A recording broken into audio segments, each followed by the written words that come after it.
Alrighty, all this is just the next video for mirror trading, and I'm going to take you through some of the settings in mirror trading software. Um, you know, not all of them, but just take you through some that may have an application and explain a little bit more about those settings to you. Alrighty, I haven't used this for a little while, but I'll work my way through these settings and show you a couple that may have an application depending on how you want to do it. Now, if you use all default settings, it's going to copy the trades from my master account to your account and adjust the lot size so that you assume the same risk that I do. So if I have a $1,000 account, which is the one I am copying off, and it takes out a zero point 0.1 lot size trade on mine, and you have a $2,000 account, then it will take out a zero point 0.2 lot size trade on your account. So double the size for double the account. And that's most, so default settings are fine. Now, just to go through the rest, obviously you need to connect the FutureFX copy on the Australian hub. You need to put in your FX Blue username and your FX Blue password. That was covered in the last video. Now, the next one here, Forex symbol suffix. Now, for example, if on my account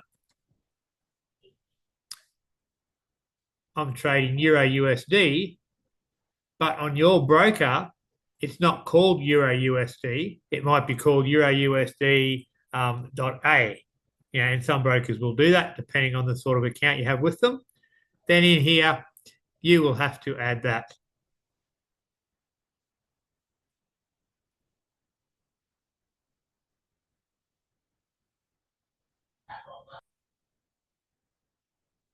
Or you may just have to do put in .A or something like that.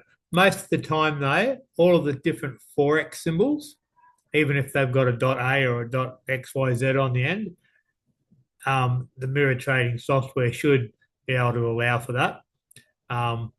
If not, if you receive a signal and it can't do it, you'll get a little pop-up window on your MT4 platform telling you of an error. And so the best way really is just to start with completely default settings and see if you get any errors or not. Also, let me know when you're all set up, and I'll let you know when the first trade gets taken out so that you know whether you should have received a signal or not. And then we'll know if it's not working. And if it's not, depending on the error, we'll sort it out and we'll have to adjust a couple of settings. But generally, default settings will be fine, especially on all Forex pairs. Indices are a different matter as they can have completely different symbols from one to another. And we can just type those in here into custom symbol mappings to sort it out if we need to. And as I come across different issues between different people, then I'll make more videos to just to talk through that particular issue. And I'll put all the videos for mirror trading on a playlist. So if you keep checking the playlist, you'll probably find new ones from time to time. Alrighty, so I'm going to skip most of all the settings. If you want to know more, just have a good look through the user guide itself.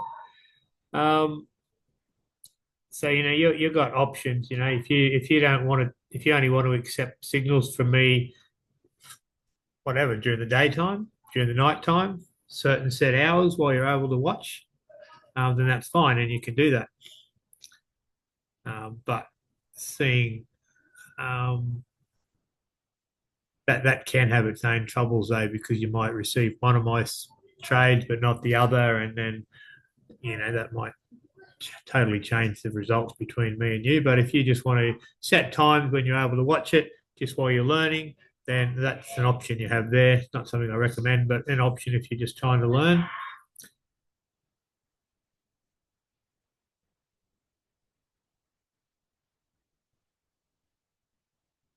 So you can set the minimum size lots and all of that.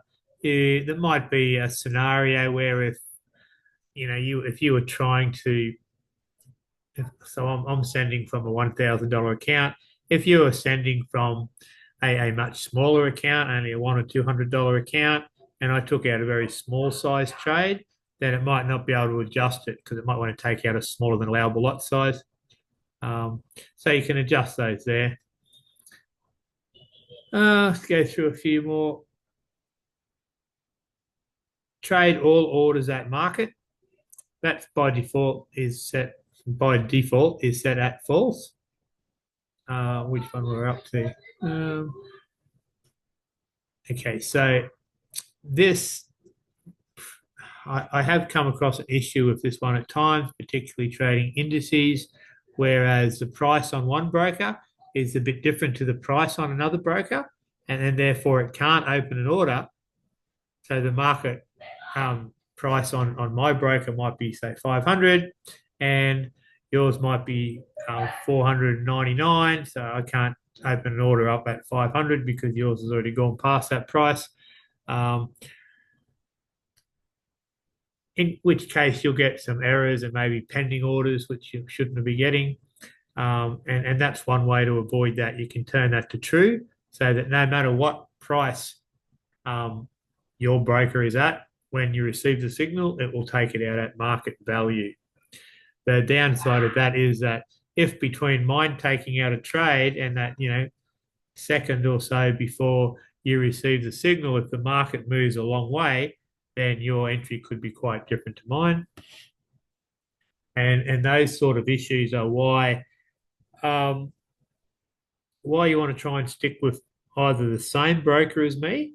That would be preferable, but not going to happen, particularly for people in different locations.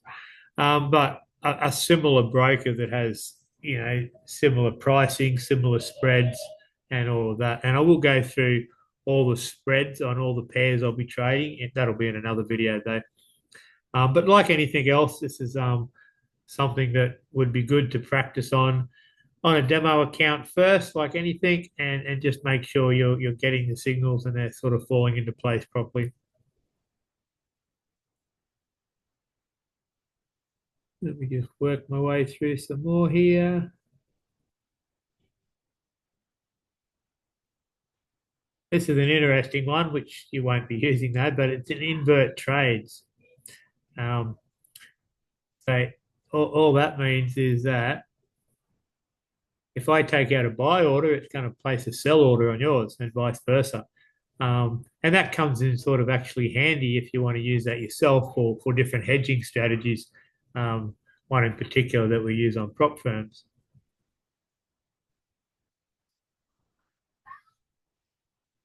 Some of them are pretty obvious. Lot sizings, alrighty. So you can set a fixed lot size. I'm not recommending that because it will interfere with the way I trade, but use a risk factor of 1. So you're going to, if I place a trade with a 1% risk factor, it's going to place a trade in yours, adjust the lot sizing so that you also receive a 1% risk factor. This is something that at some stage you may want to change. You might want to go down to 0.5, so you're only assuming half the risk that I'm doing. Or you might want to put it up to 2, so you're doubling the risk that I'm assuming. That's something that some people will definitely want to play with, and there's no real downside to that.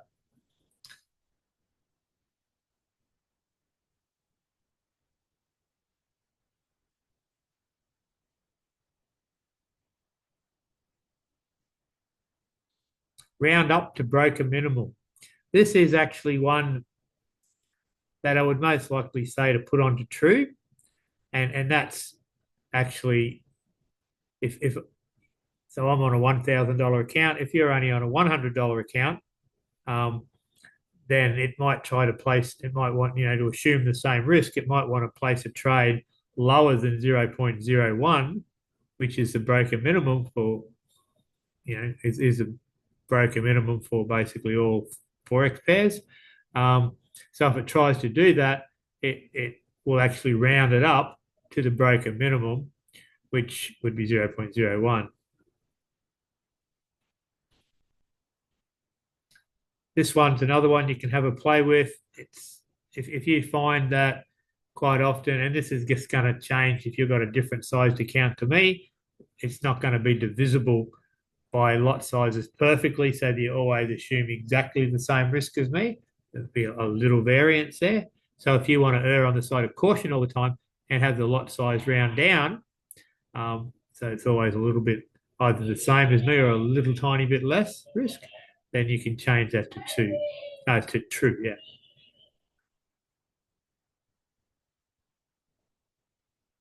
Okay, mirror stop loss and take profit changes. I would say put this one on false. Alrighty, so that's simply going to be when I place a take profit and a stop loss in my account. If it's on true, then it's going to put the stop loss and take profit onto your account.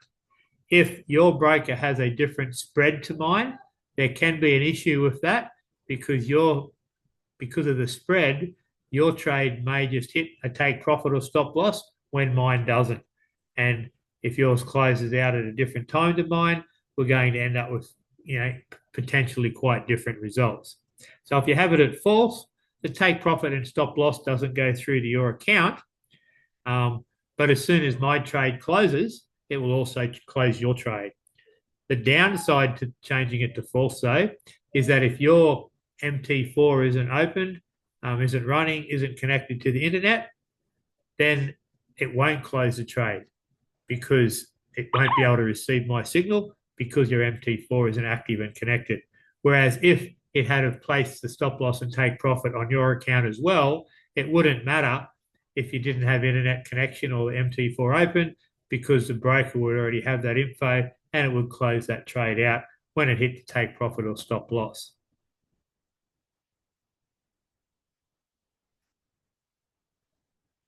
But you can,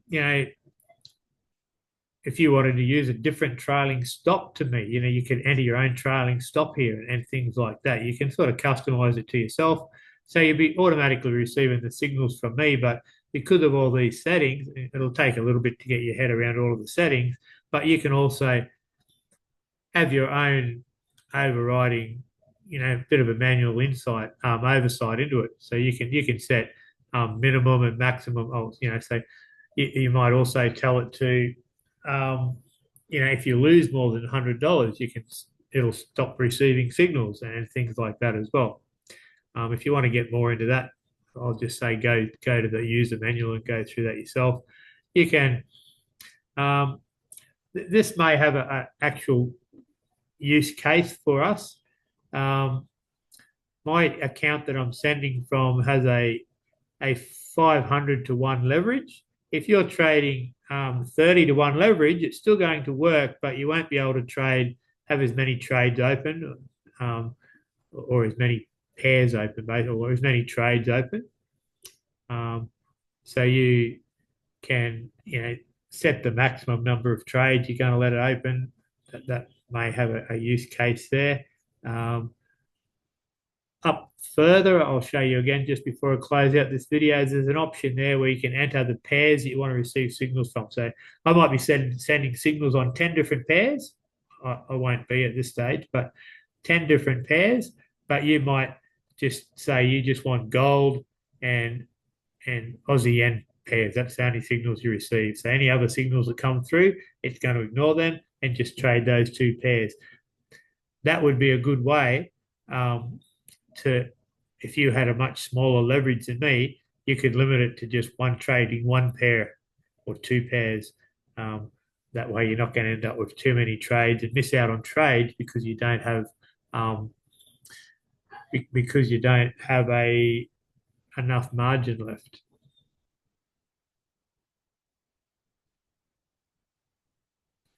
And you can set the max trades per day, as I was saying, max losing trades per day, all that sort of stuff. You can set alerts. Not just there though. Here you go. So you can set alerts. So when there's a new order, you can have an alert come on the screen. You can have the alert through a pop-up box on the screen. You can have the alert via an email. Same with closed orders. And you can also connect it up to MT4 app on your phone not through these settings, just through the MT4 tools, so that you get notifications on your phone as well. Um,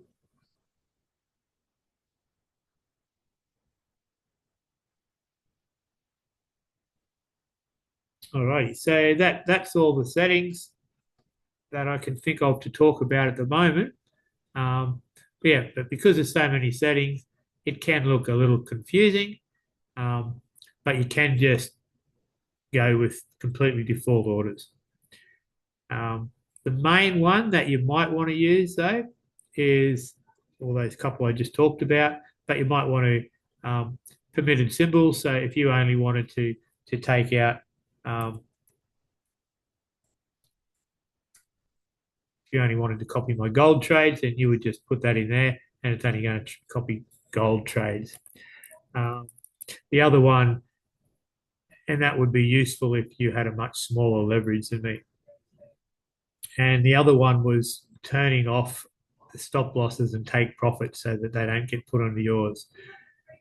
And that would be you would want to turn that to false if you had a quite a different spread to what my broker has. But I will do up another video and I'll show you the actual spreads that my broker uses. And if yours are different, then you definitely want to change the take profits and stop losses to false. Other than that, the risk factor, if you don't want to assume exactly the same risk as me, you can go less or more. Other than that, there really aren't too many really important settings there. But if I think of some more, I'll make another video. All right, guys, I hope that helps you a little bit. Talk to you later.